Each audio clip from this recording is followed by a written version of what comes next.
Art Williams has spoken to many business groups throughout the years. The following speech was delivered to the 1987 National Religious Broadcaster Convention and has become a classic example of Art's philosophy on winning in business. It is simply entitled, Do It. Dr. Jerry Falwell, Chancellor of Liberty University, introduces Art Williams. 15 years ago, he was a high school football coach. His wife, Angela, was teaching English in high school. He got an idea, just an idea.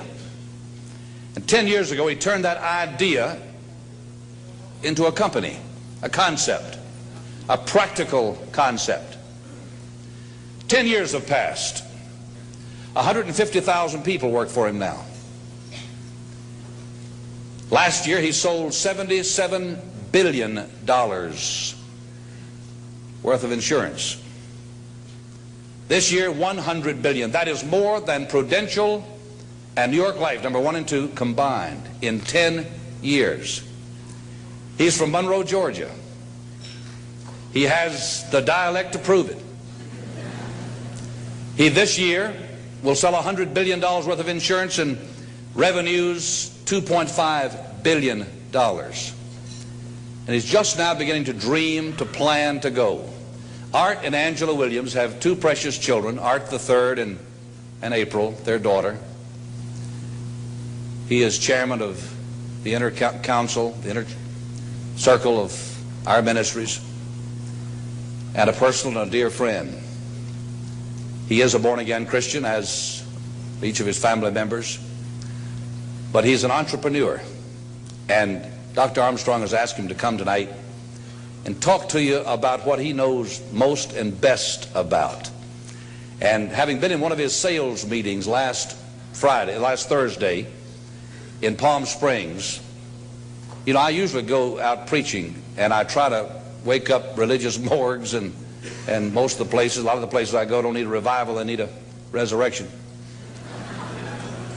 But he asked me to speak to his group of national sales directors, and I had to work hard at getting up where they were and not appearing as a backslidden preacher. This man, I repeat, is the leading entrepreneur in America and a friend of NRB, and I introduce you to you, Mr. Art Williams.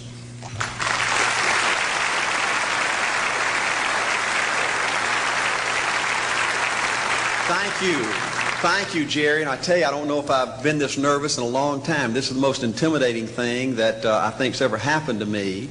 An old dumb South Georgia football coach speaking to a bunch of TV personalities like many of you, many great evangelists in the audience, and who put me between Falwell and Swaggart on the same night just totally blows me away. But I'll try to give it my best shot. I was asked to talk to you about how to win in business. I think it's a good subject for you to think about, because I believe business in America is in a crisis situation today. All you have to do is read the paper and every month see our trade deficit, and it's just a very depressing situation. And to speak to you about how to win in business, there's a lot of obvious things I could talk about. You first have to find a need. You've got to fill a need for a consumer out there. You've got to have a market. You've got to have somebody to sell your product or your service to. You've got to, if you really want to get big and win big, you've got to have a uniqueness. There's got to be something a little bit different from you than all of the competition out there. But by far the most important thing you've got to have to win in business in these United States today is a very unique kind of mental toughness. I believe the difference in winning and losing in the free enterprise system is so small, it's almost too scary to talk about. You can do 99% of the things right in business, and yet if you don't possess what I call that winning edge, that mental toughness, folks, it's impossible to win. I believe the thinking in corporate America has been screwed up over these last 20 or 25 years, and I believe this screwed up kind of thinking started in our big liberal universities today. I believe a college degree in business from most universities today is not worth the paper it's written on. I just had a son graduate from the University of Georgia a few months ago. The reason I think that is because most of these professors in most of these universities today hadn't got enough common sense to get in out of the rain. They don't have any idea of what it takes to win out there in the real world. They deal in a bunch of theory. These people have tried to fill up corporate America with this kind of thinking. These are the special people. If you're born rich, if you're born on the right side of the track, they rule you, the privileged class in America. If you're born poor from an average, ordinary background like I came from, they say you're supposed to give up all your big dreams and all your big ambitions and all your big hope. If you have a high IQ, they rule you brilliant. If you have an average IQ like me, they say you ought to drive a truck or be a janitor. Well, bull. That ain't the way. That ain't the way it is, and that ain't the way it ever was. They ain't nobody ever designed a test, nor will they design a test that can measure the heart of a man or a woman. The things that are unique to winning in business in America today are not outside artificial things like IQs, college board scores, college degrees, and stuff like that. The key to winning in these United States is what's inside a person. It's your integrity. It's your people abilities. It's your character. I believe in developing this winning edge. I've got 10 or 12 points that I won't be able to go over with you tonight, but let me just give you a flavor of what I think you've got to do to succeed in these United States. Number one, you've got to get excited. Folks, I don't believe anybody will ever tell you anything more important than this in winning in these United States. 90+% of winning in anything you try to do in America today, you've got to be excited. People in America won't follow or believe in a negative, dull, disillusioned, frustrated, dadgum crybaby. People want people that are positive and excited and enthusiastic and tough. The greatest definition I ever heard, I thought about this 10 million times when I wanted to quit along the way of a winner.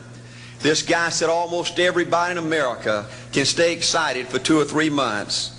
A few people can stay excited for 2 or 3 years. But a winner will stay excited for 30 years or ever how long it takes to win. Another key to building this winning edge and this mental toughness is you've got to become a dreamer again. You know, I'm a Methodist, and we just changed ministers a few weeks ago, and our new minister came in, and the church was just packed. And the first thing he said, well, it looks like everybody came out to see the monkey perform. And the second thing out of his mouth, he said, for a church to be a great church, you got to have a dream. If you don't have a dream, you're dead. And boy, I sat up and I said, man, me and this guy are going to get along good because he knows what he's talking about. See, folks, I believe in order to win, you got to feel good about yourself. When I was coaching football for 7 years back in Georgia, and I had a paddle in my coaching office, and it was about this thick and this long. And in the fat end, I had little holes bored in it so you could really get some speed and blister their little butt, you know, when they misbehaved. And I had a rule on my football team that if any kid said, I can't, if any football player heard one of my football players said, I can't, he got to bring him in the coach's office and give him 3 licks. And it took me about a month to get all that thinking out of my players every year, you know, and I'd have football players knock on my door at recess and at lunch and after school. And he said, Coach, he said it. Coach, he said it. And I'd make that kid bend over and I'd give that other kid the board. He'd bust him 3 times. And folks, it didn't take long. You couldn't create a word game to get one of my kids to say I can't. Bring it home a little bit more personal. When April and little Art were just this little and could understand words, every time they said I can't, I made them do 3 push-ups. Folks, there ain't nothing you can't do in America if you want to bad enough. Another key in building this winning edge is, folks, you got to stand for something. People in America, the good people in America, are fed up with these dadgum fence sitters and mealy mouths. Corporate America has an especially black eye in business today. Most people in America think you can't find a company. They think you can't find a salesperson that'll tell you like it is and stand behind the word. They think these companies will sell anything, say anything, just to make a sale, just to make a profit. Well, you know what? Folks, if you want to win in the free enterprise system in America today, you got to stand for something. And another point, thank you, is yes, you're going to be controversial. Folks, if you want to win in these United States today, just get ready. You're going to be controversial. The only way not to be controversial is to be average and ordinary. They just call me anything but average and ordinary.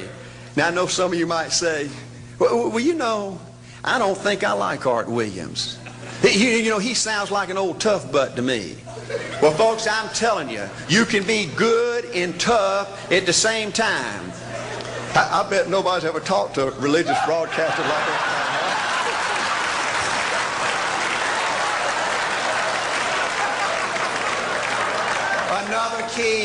Another key to developing this winning attitude that'll give you a chance to do something great in American business is, folks, you've got to make a total commitment to what you're about.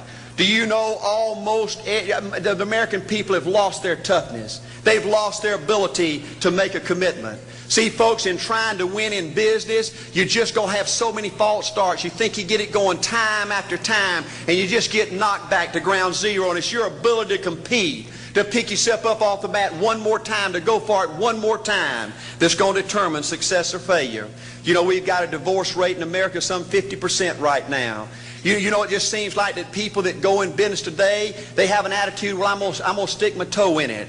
If I start making all this money, get all these promotions, then I'll see this thing through. Well, folks, that's not the way it works. The first step to winning in business in America today is you've got to make a total commitment. Total commitment gives you that little extra ounce of courage you need to fight back through the tough times. Winning in business demands the same kind of commitment that winning in marriage demands. You know, I fell in love with my wife in the 2nd grade. Only girlfriend I ever had. We ran off and got married our freshman year, had both of our children before we left college. We're true business partners in marriage. We go everywhere together. I spend more time with her, been married to her 26 years, now I got 2 grandbabies, love her more today than I ever have. But I don't like her all the time. There's a bunch of times every day that I don't like her.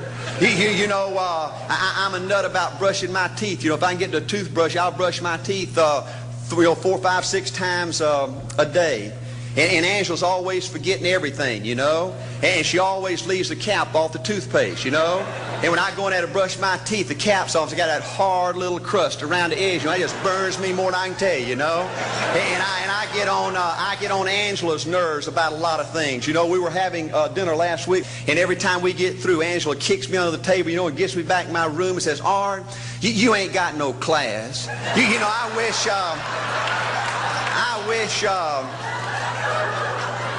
wish, Art, you could learn to eat with your mouth closed, you know. But see, folks, if you want to win in business, everything's not going to work out like you want it to, but you got to be committed. I want to have great kids. I want to have a wonderful relationship. I want to have tremendous grandbabies. Another key in building this winning edge in business is you've got to learn to treat people good. Another thing that these universities pollute America, corporations with, is this attitude, you better not get to know your employees. You better not become friends or get to know the spouse or the children of your employees, because you might have to fire them, you might have to reassign them. And if you're close friends, you can't manage people in a tough-minded way. Bull. Folks, the only way to manage people and get the most out of people is treat them good. Learn to love them and care about them. Yes, it hurts from time to time, but it's the only way. You know, everybody you work with in business, you've got to look at them and pretend there's a flashing sign on their chest. And everybody's asking you, make me feel special. Make me feel important. Say something good to me. I want to be somebody. Another key of winning in business in America today is, folks, you've got to establish the right kind of priorities. First company I went with 15 years ago was ITT. When I was out there struggling, dying every day, wanting to quit and go back in coaching 1,000 times, my first heroes in this business were vice presidents at ITT making $40,000 or $50,000 a year. And I said, man, if I could ever get to be that kind of person, it'd be a dream come true. I couldn't want any more out of life. A few years later, I earned the right to get promotions to that level and found so many of my heroes in business, their personal lives were a disaster.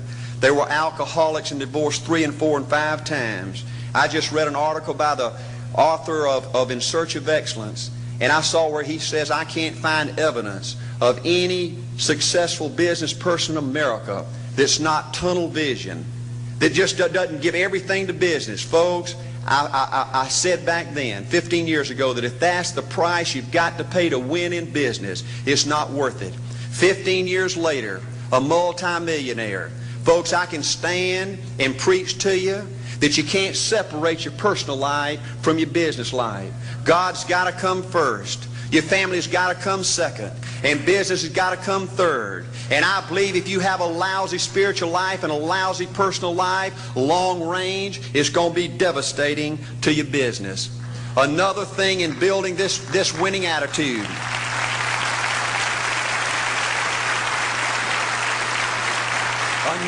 Another thing in building this winning attitude in business. I see tall people make it big in business and short people, dumb people and smart people, fat people and skinny people. But if you cut open the winners in business, I see a heart of a champion. And all these people are competitors and they don't quit.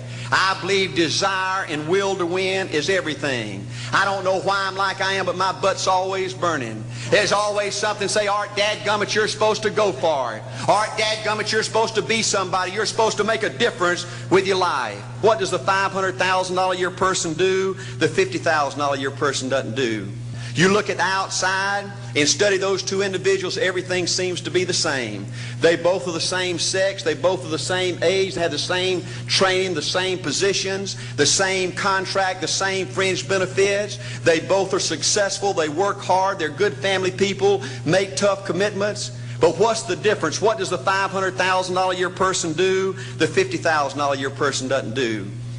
He pays the price and a little bit more. He works hard and a little bit more. He's loyal to the company and a little bit more. He believes in a little bit more. He makes money and a little bit more. He saves money and a little bit more. If you want to win in these United States, you got to be tough and you can't quit.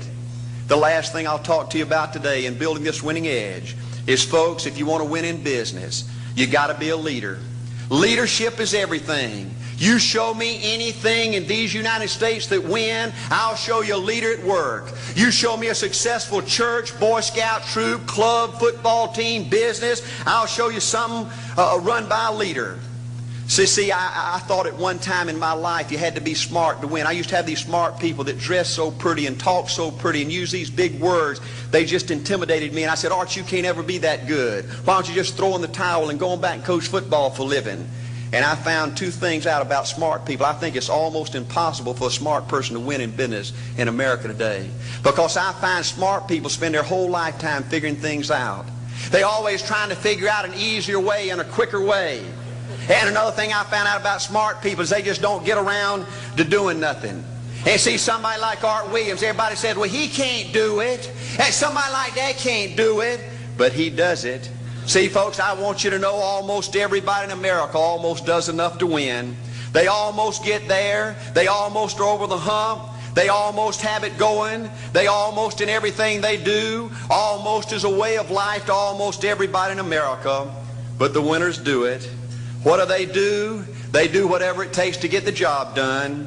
They do it and do it and do it and do it and do it until the job gets done. And then they talk about how great it is to be somebody they're proud of. We need leaders in America who can do it. If you want to become somebody, do it. If you want to go in business for yourself, do it. If you want to become financially independent, do it. I hear too much talk in these United States. Everybody can talk a good game. We need people in America who can do it. I go all over this country with A.L. Williams, and I have people say, Art, you can count on me. Wonderful. Just do it. Art, I guarantee you this is my last stop. I'm going to win now. Super duper. Just do it. Art, if I could just have one good month and get the ball going, I know I could make it big. Super. Just do it. Art, if I could just pay off this debt, I could really go. Great. Just do it. Art, if I could just sell my house. Do it. But houses ain't selling. Do it anyway. Art, I'm not making any money. What can I do? You just do it. Do what, Art? You do it and do it and do it. Art, I guarantee I'm going to win this contest. Super duper. Just do it. Art, I'm over the hump now. Watch my smoke. Great. Just do it. Art, I want to make it so bad I can taste it. What I do? You just do it. Art, I'm a vice president now. Can I quit doing it? No. Art, I don't know if I can keep on keeping on. I'm really hurting. What I do? You just do it. Do what, Art? You do it and do it and do it. Art, all my life I wanted to be somebody important. Well, what do it then? All right, I'm going to save money so I don't have to go through this again. Great. Just do it. All right, I don't feel like I've had enough training. What I do? You just do it. All right, my manager don't give me no help. What I do? You just do it. All right, you don't understand. I was Mr. Everything at my former company. You don't mean I have to start off down at the bottom and do it, do you? Yep, you really got to do it. All right, what's the primary difference between winners and losers? The winners do it. They do it and do it and do it and do it until the job gets done. And then they talk about how great it is to finally have achieved something unique, and how glad they are that they didn't quit like everybody else, and how wonderful it is to finally be somebody they're proud of and make a difference with their life. Thank you.